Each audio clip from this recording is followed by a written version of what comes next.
સાણંદના મોરૈયાની અંદર બે કંપનીમાં ભીષણ આગ ભભૂકી ઉઠી, જેમાં પિનાક્સ અને શ્રી હરિ પેપર કંપનીમાં આગ લાગ્યા હોવાની ઘટના. આગ લાગતાની સાથે જ ફાયરની 5 જેટલી ગાડીઓ તાત્કાલિક ઘટના સ્થળે પહોંચી હતી.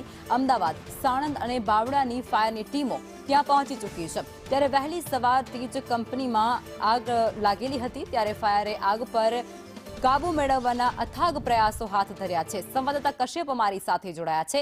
કશ્યપ, સાણંદની અંદર મોરૈયામાં બે ખાનગી કંપનીમાં ભીષણ આગ લાગી છે અને આગ હજુ પણ બેકાબુ.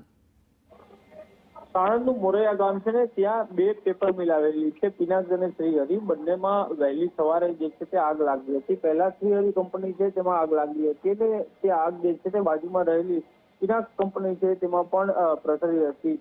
સૌથી પહેલા સાણંદ અને બાવળાની ફાયર વિભાગની ટીમો છે તે સ્થળ ઉપર પહોંચી હતી અને આગ પર કાબુ મેળવવા માટે થઈને પ્રયત્ન કર્યો હતો, પરંતુ જરૂરિયાત ઊભી થતા અમદાવાદ ફાયર વિભાગ જે છે તેને સંપર્ક કરવામાં આવ્યો હતો. હાલ અમદાવાદ ફાયર વિભાગની 6 ગાડીઓ છે તે સ્થળ ઉપર હાજર છે. સાથે જ સાણંદ અને બાવળાની જે ફાયરની ગાડીઓ છે, તમામ ગાડીઓ દ્વારા પાણીનો મારો સતત ચલાવવામાં આવી રહ્યો છે. પેપર હોવાના કારણે આગ જે છે તે ઝડપથી પ્રસરી હતી અને હજી પણ કાબુમાં નથી આવી. હાલ ફાયર વિભાગ દ્વારા આગ કાબુ મેળવવા માટે થઈ અને કવાયત કરવામાં આવી રહી છે. જી, આભાર કશ્યપ.